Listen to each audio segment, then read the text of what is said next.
A very good morning to everyone. Today we'll start the new chapter. The chapter number 8. The name of the chapter is comparing quantities.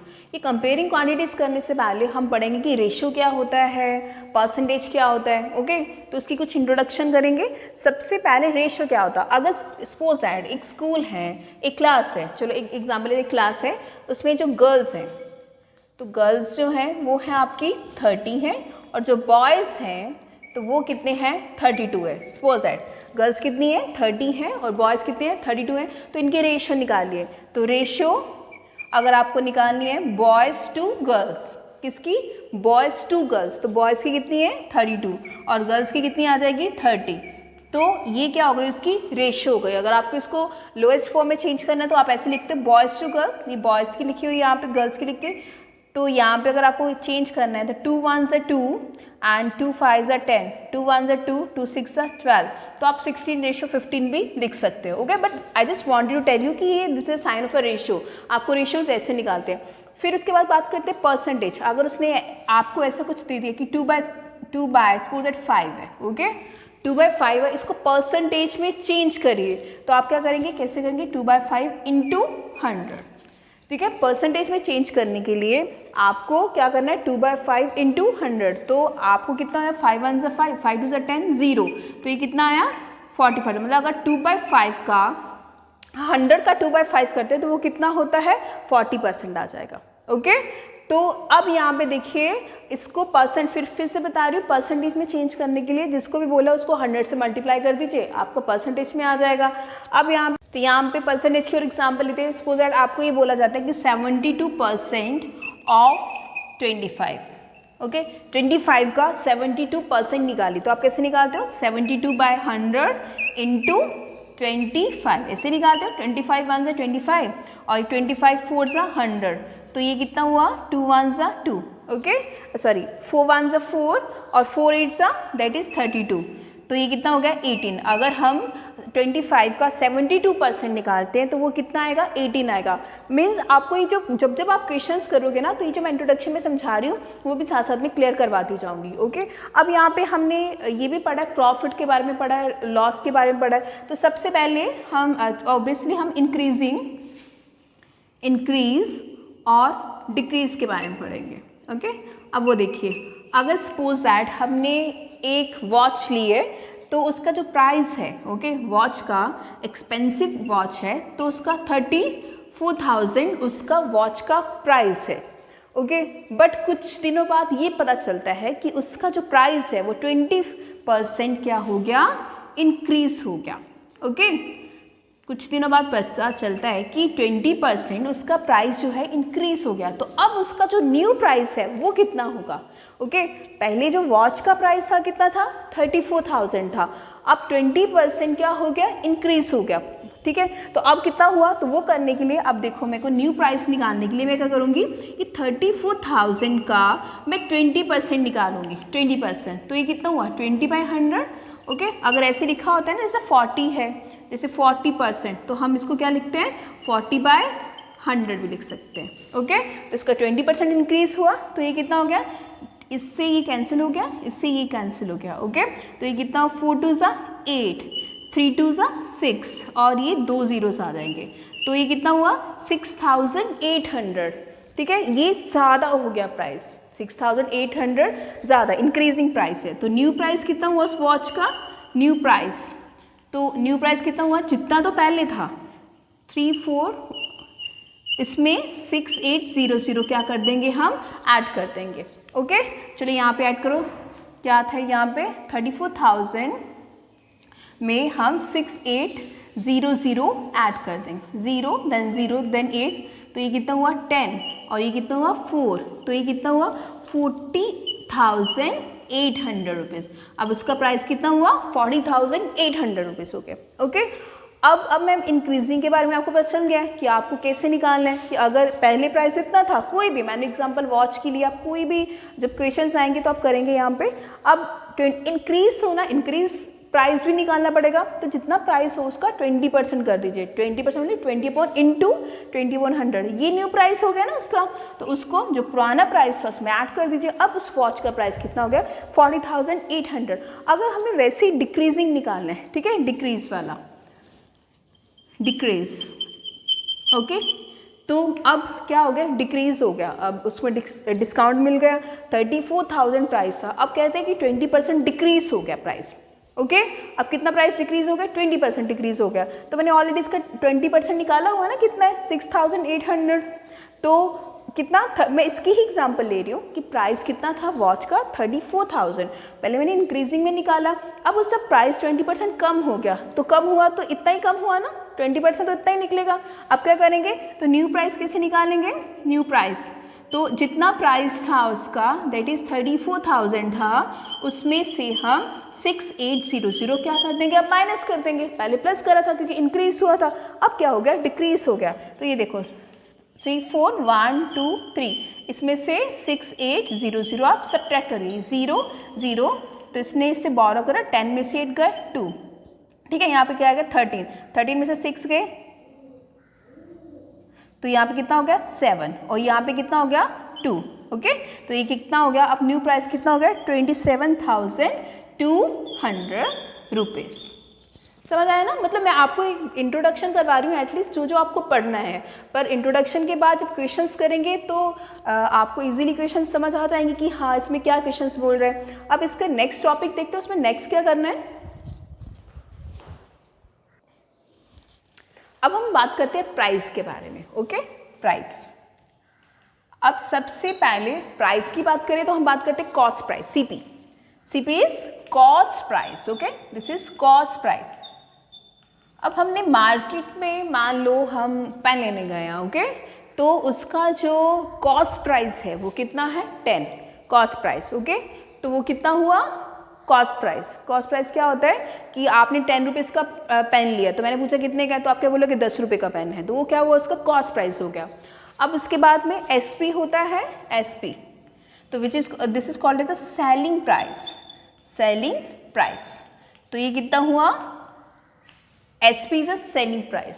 तो आपने हो सकता है आपने 10 रुपये का पेन लिया और उसको 12 रुपये का बेच दिया, तो वो कितना हुआ उसका सेलिंग प्राइस हुआ। जब ये क्वेश्चंस करेंगे वो ज़्यादा क्लियर होगा, बस आपको इतना याद रखना है, अगर मैं सीपी लिखूँ, CP is a cost price and SP is a selling price, okay. तो अब उसके बाद ये कितना हुआ, ये cost price and selling price. अब होता है प्रॉफिट, हम निकालते हैं प्रॉफिट, प्रॉफिट। तो अगर सपोज मैं एग्जांपल लेती हूँ प्रॉफिट कैसे होता है, अगर मैंने कोई 100 रुपये की चीज़ ली, ओके, मान लो 100 रुपये का टेडी बेयर लिया, ठीक है, तो उसका कॉस्ट प्राइस कितना था 100 रुपीज़, मैंने एक 100 रुपये का टेडी बेयर लिया, बट मैंने उसको 150 का बेच दिया, तो बेचना जो मैंने बेचा है वो क्या होगा उसका सेलिंग प्राइस। वो कितने का बेच दिया 150 रुपीज़ का, मैंने खरीदा कितने का, जो मैंने खरीदा है वो क्या है मेरा कॉस्ट प्राइस 100 का, बट मैंने जो बेचा है वो कितने का है, मैंने 150 का बेच दिया। अब मुझे क्या हुआ उसका प्रॉफिट हुआ ना ऑब्वियसली 50 रुपीज़ का। तो प्रॉफिट क्या नहीं कैसे निकालते हैं, प्रॉफिट निकालते हैं एसपी सेलिंग प्राइस में से कॉस्ट प्राइस को माइनस करते हैं, तो वो क्या आता है उसका प्रॉफिट होता है। अब प्रॉफिट परसेंटेज कैसे निकालेंगे, प्रॉफिट परसेंट जो आप पढ़ोगे मैं वो करवा रही हूँ। यहाँ पे कितना प्रॉफिट हुआ अपॉन कितना उसका कॉस्ट प्राइस था इनटू 100, तो इससे आपका क्या आएगा प्रॉफिट आ जाएगा, ओके। प्रॉफिट परसेंटेज, पहले सबसे प्रॉफिट परसेंटेज निकालने से पहले आपको प्रॉफिट निकालना है, फिर उसकी परसेंटेज आएगी, ओके। अब यहाँ पे अगर हम बात करते हैं, मैं सिर्फ टेडी बेयर की बात करती हूँ, चलो यहाँ पे एग्जांपल, अगर मैंने सपोज दैट कॉस्ट प्राइस है टेडी बेयर का, मैंने कितने का लिया 100 का, और मैंने उसको बेच दिया सपोज 50 रुपीज़ का बेच दिया। मैंने कॉस्ट प्राइस तो मेरा 100 था, बट जो मैंने बेचा वो कितने का दे दिया 50 रुपीज़ का दे दिया, तो मुझे क्या हुआ ऑब्वियसली मेरे को लॉस हुआ। 100 की चीज़ खरीद के 50 में बेच दी तो क्या होता है लॉस होता है। तो फिर लॉस का मतलब क्वेश्चन से पहले आपको ये पता लगाना होगा कि लॉस का क्वेश्चन है या प्रॉफिट का क्वेश्चन है। तो ये कितना लॉस का क्या फॉर्मूला होता है cost price minus selling price, ठीक है। तो कॉस्ट प्राइस कितना हुआ 100 और सेलिंग प्राइस कितना हुआ 50, तो ये कितना हो जाएगा 50। तो फिर लॉस की अगर परसेंटेज निकालनी है तो वो कितना होगा loss upon cost price into 100। Okay, तो लॉस हुआ यहाँ पे। अब यहाँ पे देखो प्रॉफिट को हम गेन भी कहते हैं। अगर ऐसे अगर इतना गेन हुआ है, ठीक है, तो इसका मतलब आप कंफ्यूज नहीं होना कि मैम ने तो प्रॉफिट का फॉर्मूला करवाया था, तो इसको गेन परसेंटेज भी कह सकते हैं। अगर मैं प्रॉफिट परसेंटेज लिखूँ तो यहाँ पे अगर गेन परसेंटेज मतलब gain upon cost price into 100, profit और गेन क्या होता है, सेम ही तो होता है, ठीक है। अब हम यहाँ पे पढ़ेंगे इंटरेस्ट के बारे में, जो इस चैप्टर में इंटरेस्ट के बारे में पढ़ेंगे। इंटरेस्ट, अब देखो आपने बैंक से, अब इंटरेस्ट क्या होता है कि मान लो मैंने बैंक से 1000 रुपीज़ उधार लिया, ठीक है। तो अगर मैंने उधार लिया उससे 1000, तो मैंने बोला कि उन्होंने कहा कि अगर आपने 1000 लिए हैं तो आपको 1 ईयर के बाद 10% इंटरेस्ट से देना पड़ेगा, 10% इंटरेस्ट से देना पड़ेगा। तो लिया तो कितना, प्रिंसिपल जो मैंने लिया है उनसे, ओके, वो मेरा कितना होगा, प्रिंसिपल, दैट इज प्रिंसिपल, वो कितना हुआ, 1000 रुपीज़ हुआ, ठीक है। अब रेट ऑफ इंटरेस्ट, तो वो कितना हुआ, उन्होंने कितना लगाया, 10%, मतलब उन्होंने कहा कि आपका 10% रेट ऑफ इंटरेस्ट है। तो 1 ईयर के बाद मुझे कितने पैसे देने पड़े होंगे, मतलब उनको पड़ेंगे, तो ये कितना हुआ आपका, दैट इज लाइक अमाउंट, वो जो अमाउंट होगा वो जो कितने पैसे, तो अमाउंट का क्या फॉर्मूला होता है, principal plus interest, principal plus interest. तो प्रिंसिपल कितना है, दैट इज 1000, ओके। अब इंटरेस्ट उनको बैंक को मुझे कितने देने हैं 1 ईयर के बाद, तो इस पे 10% का इंटरेस्ट लगेगा, ठीक है। तो ये कितना हुआ, 1 2 3 इंटू 10/100, तो ये देखो ये 2 zeros कट गए, तो ये कितना हुआ, 100 रुपीज़, ठीक है, 100। तो इसमें अमाउंट कितना हुआ, तो इसका मतलब मुझे इनको, ये देखो 1000 है यहाँ पे, इसमें 100 ऐड कर दो तो कितना हुआ, दैट इज 1100 रुपीज़। तो 1100 रुपीज़ जो है वो बैंक को मुझे 1 ईयर के बाद देने पड़ेंगे, ठीक है। आप इसमें ये चीज़ें पढ़ोगे, प्रिंसिपल क्या होता है, रेट क्या होता है। अब देखो यहाँ पे 10%, तो टाइम कितना था, टाइम मैंने लिखा नहीं यहाँ पे, टाइम मतलब मैंने कितना लिया, 1 ईयर के बाद, तो टाइमिंग क्या हो गया, 1 ईयर हो गया, ओके। तो यहाँ पे आप ये चीज़ें पढ़े, फिर कंपाउंड इंटरेस्ट के बारे में पढ़ेंगे, ठीक है। ये चीज़ें आप क्लियर होगा कि मैंने जो दिया, ठीक है, जो यहाँ सपोज लिए पैसे, तो ये कितना हो गया, 1000, ये क्या हुआ, प्रिंसिपल। अब रेट कितना इंटरेस्ट लगा, 10% का, जितने मैंने पैसे लिए उस पर 10% का इंटरेस्ट लगा, तो ये कितना हो गया, और टाइमिंग कितना हुआ, 1 ईयर, ओके। अब बैंक को कितने पैसे देने पड़ेंगे, that is amount is equals to principal plus interest, it means that 1000 plus 100, that is 1100 rupees, okay. अब यहाँ पे कंपाउंड इंटरेस्ट का फॉर्मूला होता है, see that is compound interest, this is principal, ठीक है, और यहाँ पे कितना हुआ, 1 plus R is a rate upon 100, और यहाँ पे कितना आएगा, N is a number of years. ये वाला जो कंपाउंड इंटरेस्ट है ना, ये जब इनके क्वेश्चंस आएंगे तो मैं आपको इजीली इसका क्लियर करवाऊंगी कि इसमें वो क्या कह रहा है क्वेश्चंस में, ओके। क्योंकि यहाँ पे हाफ ईयरली आएगा, ईयरली आएगा, ठीक है, 1.5 साल के लिए आएगा, इस टाइप के इसमें क्वेश्चंस आएंगे। तो अगर हम यहाँ पे, ठीक है, अगर सपोज यहाँ पे तो मैंने नंबर ऑफ ईयर्स कितना लिया था, 1 ईयर के लिया था। अगर मुझे यहाँ होता कि 2 ईयर्स के लिए होता या 3 ईयर्स के लिए होगा, फिर मुझे क्या करना पड़ता है, अब देखो अगर सपोज 2 ईयर्स के लिए देना पड़ता मुझे बैंक को, तो अब ये कितना हुआ, ये जो अमाउंट है ये कितना था, 1100 रुपीज़ था ना। अगर 2 ईयर्स की बात होती, ईयर्स कितने होते हैं यहाँ पे 2, तो ये जो अमाउंट है वो प्रिंसिपल बन जाएगा, ओके। अमाउंट कितना हुआ, प्रिंसिपल बन गया। चलो एग्जाम्पल लेते हैं। अब जैसे ये इसकी एग्जाम्पल लेते हैं। अब मैं 2 ईयर्स लिख रही हूँ, एक बार यहाँ पे कितना लिख दिया मैंने, 2 ईयर्स लिख दिया। अगर मैंने बैंक से 1000 रुपीज़ उधार लिए, तो 2 ईयर्स के बाद ईच ईयर मतलब हर साल 10% का क्या लग रहा है मुझे, इंटरेस्ट लग रहा है उनको, बैंक को मुझे 1 ईयर 10% इंटरेस्ट लगेगा, फिर उनको कितना लगेगा, बैंक को 10% फिर इंटरेस्ट लगेगा, ओके। तो फिर मुझे 2 ईयर्स के बाद उनको कितने पैसे देने हैं, ये तो कितना निकल गया, ये तो 1 ईयर का निकला, 1 साल कंप्लीट हो गया, तो कितना पे करना पड़ेगा मुझे उनको, दैट इज 1100 रुपीज़। अब मुझे तो 2 ईयर्स का है कि 1 ईयर भी 10% लगेगा और दूसरे साल भी 10% लगेगा, तो अब ये जो है ये प्रिंसिपल बन गया, दैट इज 1100 रुपीज़, ओके। अब रेट ऑफ इंटरेस्ट तो 10% ही रहा, रेट ऑफ इंटरेस्ट कितना रहा, 10% ही रहा। टाइमिंग आपको पता है, ये आपने निकाला था, टाइमिंग टोटल 2 ईयर्स है, ये पहले 1 ईयर का निकला था, ये तो 1 ईयर का निकला।